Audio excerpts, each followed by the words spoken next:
जिद्रे विरोधी चली पारुनी विधानसभा लगातार 6 दिन जारी रही अचलावस्था। आज भी विधानसभा स्वाभाविक हेबा आशा क्षीण रही। एसीबी अग्निकांड नहीं हट्टगोल करिपारंती विरोधी। गत 17 तारिख लगातार भावे गृह को अचल करा जाउछे। बाचस्पति सर्वदलीय बैठक डाकिथिले भी बाहरी पारुनी निष्कर्ष। तेबे आज विभिन्न विभाग गुरुत्वपूर्ण प्रश्नकाल रही। कृषि एवं कृषक सशक्तिकरण, खाद्य जोगाण एवं खाउटी कल्याण, मत्स्य एवं प्राणी संपद विकास, समवाय, शक्ति, बयनशिल्प, हस्ततंत्र एवं हस्तशिल्प, तेबे क्षुद्र सूक्ष्म एवं मध्यम उद्योग, विज्ञान एवं कारीगरी विभाग भली विभिन्न गुरुत्वपूर्ण विभाग प्रश्नोत्तर कार्यक्रम रही। सेपरि आज स्वराष्ट्र, साधारण प्रशासन एवं साधारण अभियोग विभाग खर्च दाबी आलोचना रही।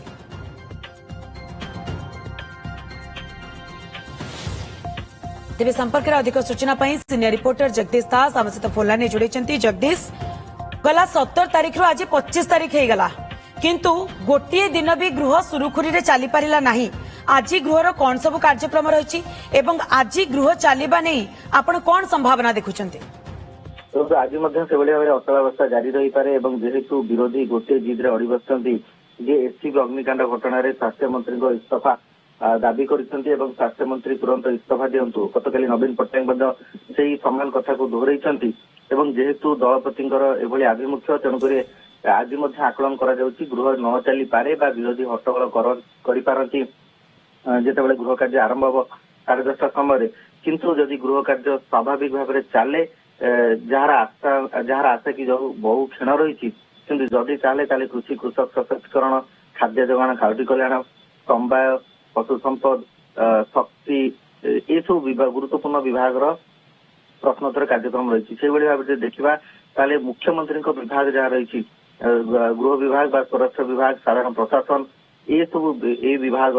खर्च दाबी आलोचना रही। खर्च दाबी आलोचना सहित श्वेत पत्र राज्य सरकार प्रकाश करेंगे जो कि राज्यर चलित वर्षर गत वर्षर किभली भाव में रही अपराधिक कार्यकलाप, किभली भाव में गृह विभाग विभिन्न दमन लीला करिथिला, अपराधिक कार्यकलाप को अपराधिक तत्व को थमैवाई दमन करने से संपर्क में श्वेतपत्र प्रकाश करा तो गोटे पटे विरोधी आभिमुख्य एवं विरोधी निज जिद्रु हटुना अन्य पटे सरकारी दल चलैवा चेष्टा करुच्ची।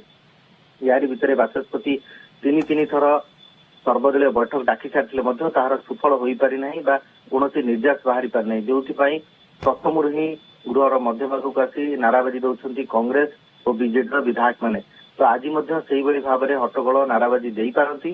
तेज देखबार कथा हूँ बाचस्पति पुणी थे सर्वदलीय बैठक डाकुंट निर्यास ना अन्य किसी पदक्षेप नि।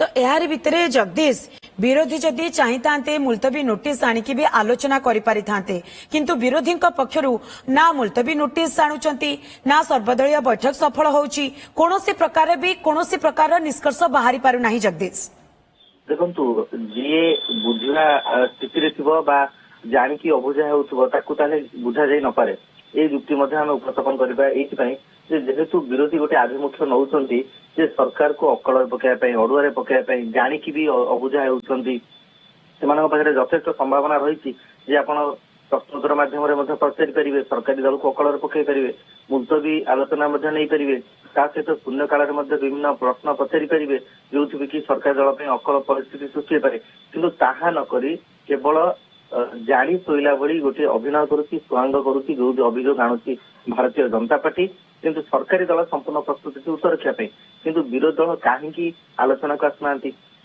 कहीं प्रश्नोत्तर कार्यक्रम भाग नौना कहीं जहाँ विधि व्यवस्था अच्छी से दिगरे आसुना आलोचना ताकू नहीं बर्तमान समय गोटे प्रश्नवाची कारण आप जानते गणतंत्र मंदिर विधानसभा एवं एठारे साधारण जनता अर्थरे विधानसभा चली थाए जेहेतु 147 जन जनप्रतिनिधि निर्वाचित प्रतिनिधि को पठे जनता से अंचल से निर्वाचन मंडल जो सब उन्नतिमूलक काम बाधाप्राप्त होची जो सब समस्या रही उत्थापन करने स्वर होगापी पठे किंतु देखा जाऊँगी जदि जड़े निर्वाचित प्रतिनिधि होने जदि एमती हट्टगोल करुला कर लगातार भाव में 17 तारिख आज पर्यंत यही भाव में अचलावस्था जदि जारी रही कौटी ना कौटी निहाती भाव में साधारण जनता जो स्वर को उठेवाई ନିର୍ବାଚିତ କରିଛନ୍ତି ସେମାନଙ୍କର ଅଧିକାର କ୍ଷୁର୍ଣ୍ଣ ନିହାତି ଭାବରେ ହବ।